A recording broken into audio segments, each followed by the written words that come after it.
Isang mapagpalang araw na naman mga idol. Welcome again sa ating episode ng Moto Features. At ang ibibida nating motor, walang iba kundi si Honda Beat 110 Premium Edition. Gaano ba ito kasulit at kaganda? Alamin natin yan sa video na to. Welcome to Haji Moto Vlogs. Let's go!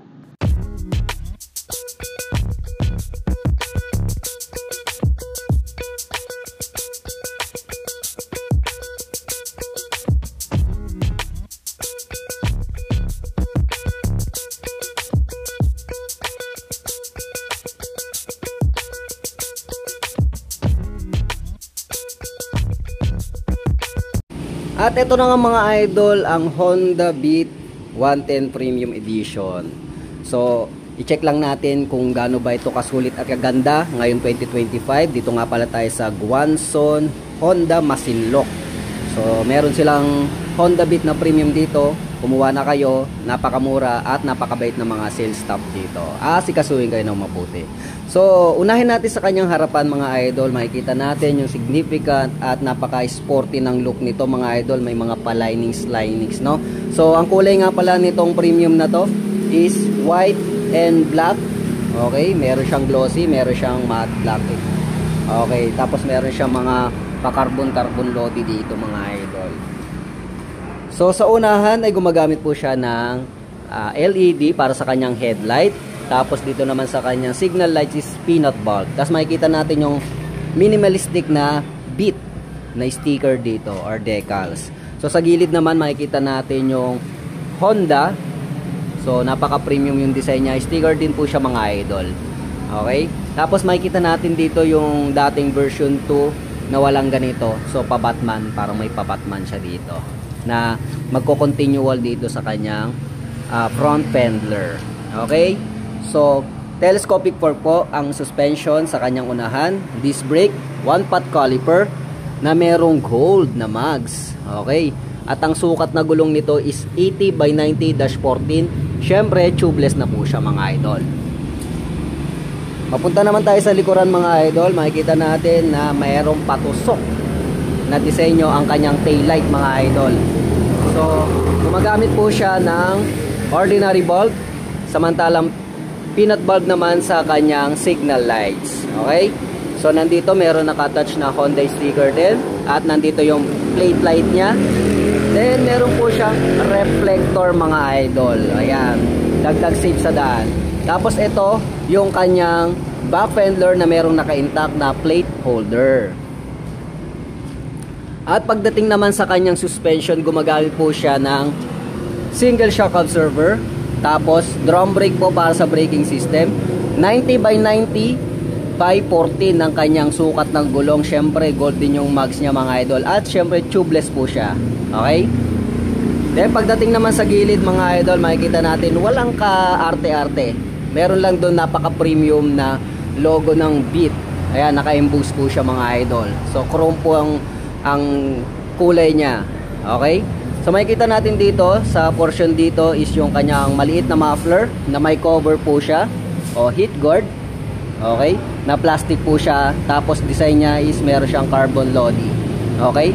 Nandito naman yung kanyang fan para sa air-cooled system. Sistema nito sa pagpapalamig ng makina, siyempre air-cooled pa lamang.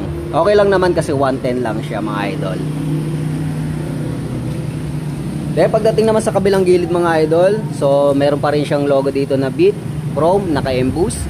Okay? Tapos ito yung pinaka-crankcase niya. So nakalagay dito sa kanyang airbox nga pala is ESP or Enhanced Smart Power, na kung saan malakas na hatak ang dulot nito. Kaya pala kahit 110 malakas talaga ang hatak. Okay? Tapos meron dito yung crankcase niya na gumagamit ng CVT drive or automatic transmission po ito, meaning gas and go lamang. Tapos ang kagandahan nito, meron po siyang kickstarter na kung saan malaking tulong just in case na humina o malobat ang baterya ng motor mo.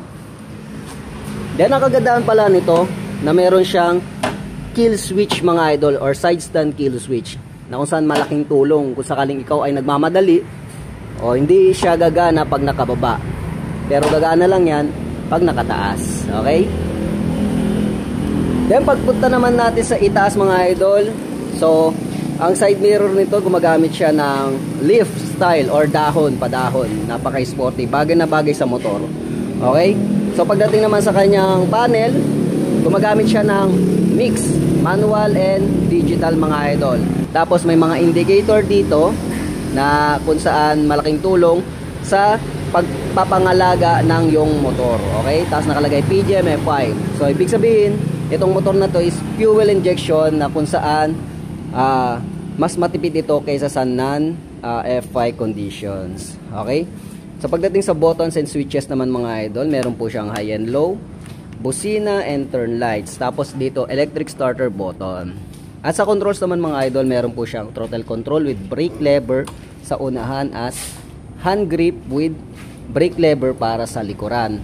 At ang kagandahan nito, meron po siyang park lock lever na kung saan kung sakaling ikaw ay magpa-park sa incline o uphill road, malaking tulong ito. Parang sa kotse, meron po siyang park lock lever. Okay?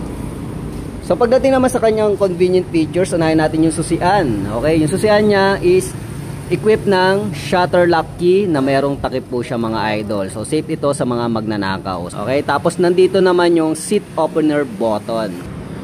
Tapos pagdating dito sa kanyang mga pocket is ito yung merong cover. So safe na safe ito sa mga magnanakaw just in case na meron kang lalagyan na condom. Yan. Ayan. So kung meron kang condom, lagay mo dyan. Okay, safe na safe. Hindi mananakaw ng mga kumpare mo. Tapos ang kagandahan nito, meron po siyang power outlet mga idol. Hindi ka na mangangambang malubatan mga idol. So power socket outlet po yan. Ayan. Okay. So dito naman sa kabila, wala po siyang cover. Meron lang siyang makipot, pero medyo malalim na pocket. Then meron po siyang hook dito mga idol. So just in case na ikaw ay delivery rider o mamamilingke, meron po siyang sabitan. Hindi lang siya helmet hook, okay? Tapos ang kagandahan nito sa mga scooter, meron po siyang flat footboard na kung saan malaking tulong kung sakaling may extra baggage ka mga idol. Ayan, hindi lang siya pang comfort riding experience. Okay, dito naman sa kanyang upuan mga idol, kalmot po sa traction ng kanyang cover na may butas-butas, tapos may mga stitches mga idol. Foam niya naman is okay para sa wet packs, yag balls at eco, komportable. Tapos pikit or pitit, no? So, ano lang siya, compact lang. Hindi siya matlapad. Ano lang siya, manipis. Okay? So, dito naman tayo sa kanyang underseat compartment mga idol. Yan. Hindi siya malaki, hindi siya maliit. Saktong-sakto sa mga bagay na gusto mo ilagay. Andito naman yung kanyang fuel tank refiller. Okay? So nakalagay din bit, napaka-premium. Tapos meron siyang alulod system. At pag-usapan naman natin ang kanyang seat height mga idol. So ako po ay 5'4" in height. At tingnan natin. Ayan. So okay sa all right naman mga idol. Pagdating sa 5'4" in height na katulad ko is medyo tingkayad lang, pero okay lang naman kasi mataas yung puwetan niya eh. So pwede mo naman siya patabasin. Tapos pagdating naman sa kanyang riding experience, pang daily use, so pwede po siya mga idol kasi compact yung design niya. So pwede isingit. Kaya pala mas mabenta ito dito sa Pilipinas kasi heavy ang traffic dito mga idol. At pagdating sa kanyang bigat mga idol, napakagaang niya, no? So recommended dito sa mga baguhan at lady rider or may kapayatan. Okay, so pag-usapan mo naman natin ang presyo nito via Guanzon Masinloc branch. So ang Beat Premium ay merong cash na 74,400 mga idol. So down payment nito 4,800. Para naman sa 3 years monthly installment 4,032 pesos. Okay, so meron nga ng Honda Beat Premium nito mga idol.